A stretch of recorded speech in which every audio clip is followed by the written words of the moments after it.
हिमालयमा रहेको नेपाल विविध तथा बहुजातीय संस्कृति बोकेका मानिसहरूको मिश्रित बसोबास भएको देश। 11 वर्षको द्वन्द्वकालपछि सरकार र माओवादी बीच 2063 सालमा भएको बृहत शान्ति सम्झौताले शान्ति र अमनको आशा जगायो।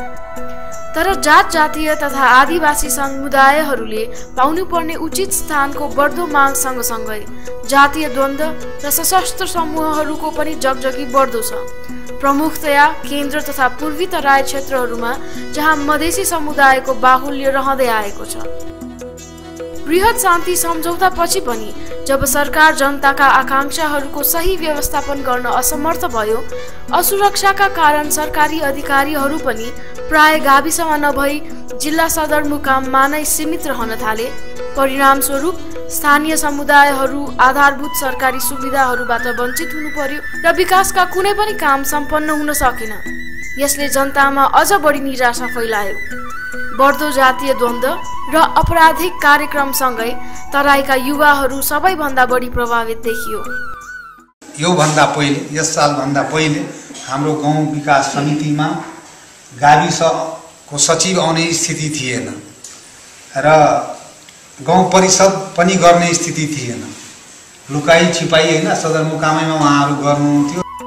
यस्ता द्वन्द्वको दुष्परिणामहरूबारे सावधान गर्न र स्थानीय स्तरमा नेपालको शान्ति र विकास प्रक्रियामा सकारात्मक योगदान पुर्याउनका लागि युवालाई सशक्त बनाउन USAID Nepal transition initiative NTI प्रोजेक्टले 2065 सालमा पूर्वी र केन्द्रीय तराईमा समुदाय विकास अनुदान कम्युनिटी डेभलपमेन्ट फन्ड कार्यक्रम सुरु गर्यो।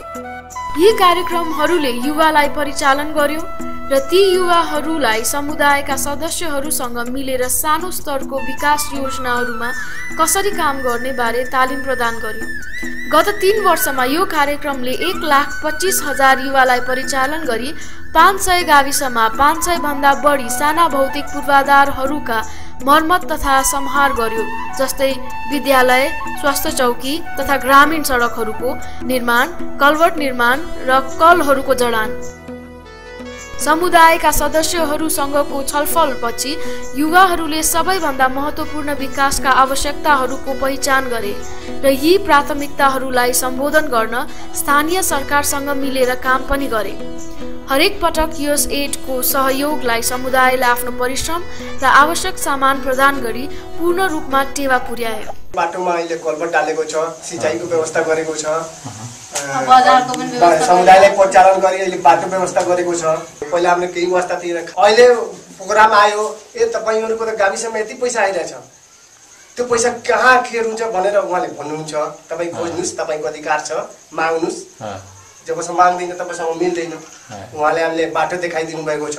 हामी अब सचिवसँग पनि कन्ट्याक्ट गरिरहेछौँ, मागिरहेछौँ, हामीले विकास काम गरिरहेछौँ। यी कार्यक्रमहरूले सहभागिताका फाइदाहरूलाई मात्र नभएर युवालाई सकारात्मक परिवर्तन ल्याउने बाटो पनि देखायो। मोरङ, सुनसरी, सप्तरी, उदयपुर, सिराहा, धनुषा, महोत्तरी, सर्लाही, रौतहट, बारा, पर्सा, मकवानपुर, कैलाली जस्ता 13 वटा जिल्लाहरूमा हरेक गाविसमा गठन भएका युवा परिचालन समिति युथ मोबिलाइजेसन कमिटी YMC द्वारा युवालाई परिचालन गरी स्थानीय विकासको लागि समुदायका प्राथमिकताहरूको पहिचान गरियो। यो कार्यक्रमले समुदायका सदस्यहरूलाई स्थानीय विकास कार्यक्रममा संलग्न हुने मौका प्रदान गर्यो र साथै स्थानीय सरकारलाई प्रत्यक्ष रूपमा समुदायसँग काम गर्ने र विकासका प्राथमिकताहरू पहिचान गरी काममा पारदर्शिता र जवाफदेहिता कायम गर्न पनि मद्दत पुर्यायो। सप्तरीको चिन्नामस्ता गाविसमा स्थानीय सरकारले समुदायले पहिचान गरेका विकास निर्माणका प्राथमिकताहरूलाई स्वीकृत गर्यो र त्यहाँका स्थानीय युवालाई परिचालन गरी ग्रामीण विद्युतीकरण र कल्भर्ट निर्माण योजनाको कार्यान्वयन तथा अवलोकन पनि गर्यो। स्थानीय बासिन्दा र युवाकै प्रयास र सहकार्यमा सिराहाको हनुमान नगर गाविसमा 300 मिटर ग्रामीण सडकको निर्माण भयो। यस्ता उत्कृष्ट उदाहरणहरूले युवाको सहभागिता र विकास निर्माणमा स्थानीय स्तरमा प्रतिबद्धता जनाउँछ। तसर्थ नेपाल जहाँ 50% भन्दा बढी जनसङ्ख्या 35 वर्ष मुनिका छन्, त्यहाँका युवा देशमा सकारात्मक परिवर्तन ल्याउने सामर्थ्य पनि राख्दछन्। स्थानीय बासिन्दालाई पनि अग्रसर गराउने भएकोले यी कार्यक्रमहरूले महिला तथा पिछडिएका समूहलाई आफ्नो समुदायको विकास निर्माण तथा कार्यान्वयन प्रक्रियामा सहभागी हुने अमूल्य मौका पनि प्रदान गर्यो। यी जिल्लाहरूमा युवाकै योगदान र सामर्थ्य देखेर ती युवाहरूलाई स्थानीय सरकारको परिषद बैठकमा पहिलो पटक निमन्त्रित पनि गरियो। पहिला उहाँले पढ्नु पनि भएन, यसो हेर्नुभयो, यता राखिदिनु भयो र आफ्नै काममा व्यस्त हुनुभयो गाविस सचिवालयका। त्यसपछि फेरि अनि हामीले रिक्वेस्ट गऱ्यौँ अनि कुरा गऱ्यौँ अनि त्यसपछि उहाँले फेरि त्यो फाइल टिपेर फेरि सरसर्ती हेर्नुभयो अनि उहाँले यस्तै गरी मजाकले भन्नुभयो कि यो सबै निर्माण गर्नुपर्ने आवश्यकता छ त हाम्रो गाउँको काम त हामी आफै गरिहाल्छौँ नि, तिमीहरूको संस्थाबाट ल्याएर गराऊ जस्तो कुराहरू गर्नुभयो। अनि वास्तवमा त्यतिखेर वाइएमसी हामीले आजभोलिको नितान्त आवश्यकता भनेको यो हो, हामीले गर्नैपर्छ। जुन हाम्रो आर्थिक वर्षको के अरे परिषदको बैठक पनि बस्न नै एकदम ढिला भइरहेको थियो, 2-4 दिनमै परिषदको बैठक बस्ने स्थिति भइसकेको थियो। अनि परिषदको बैठकभित्र चाहिँ के अरे पास गर्नुहोस् यो योजना चाहिँ एकदम नितान्त आवश्यकता छ र निर्माण गर्नुपर्छ भन्दा अरू आइएमसीको भाइ बहिनी तिमीहरू निर्माण गर्ने हो त भनेर हाँस्नुभयो। अनि उहाँले भन्नुभयो गत वर्ष पनि यो भाइ बहिनीहरू यिनीहरू नै हुन्, तर जुन निमावि विद्यालयको एउटा कक्षा कोठा निर्माण गरेका थिए, मर्मत सम्मान गरेका थिए, त्यो एकदमै राम्रो छ, गर्छन् यिनीहरूले भन्ने कुराहरू उहाँले गर्नुभयो।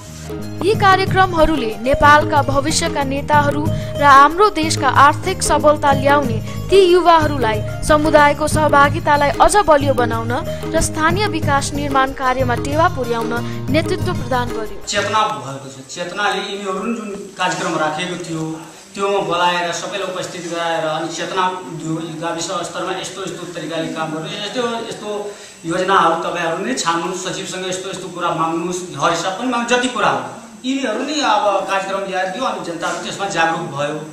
जहाँ पनि आवश्यकता र खाँचो, किनभने देशको कर्णधार हुन् युवाहरू, त्यसैले हरेक कुरामा चाहिँ विकास निर्माणका कुरादेखि लिएर होइन हरेक कुरामा चाहिँ युवाहरूलाई चाहिँ पहिचान गरेर सहभागिता गराउनै पर्छ। यो संवेदनशील संक्रमण कालमा जब नेपाल शान्ति र लोकतन्त्रतर्फ अघि बढिरहेको छ, युएसएडको यस कार्यक्रमले युवालाई सकारात्मक परिवर्तन ल्याउने स्रोतको रूपमा सशक्त बनाएको छ र समुदायलाई स्थानीय सरकारसँग मिलेर काम गरी नेपालको विकास निर्माण तथा शान्ति प्रक्रियामा प्रबल रूपमा स्थानीय सहभागिता दर्शाउन पनि प्रोत्साहन गरेको छ।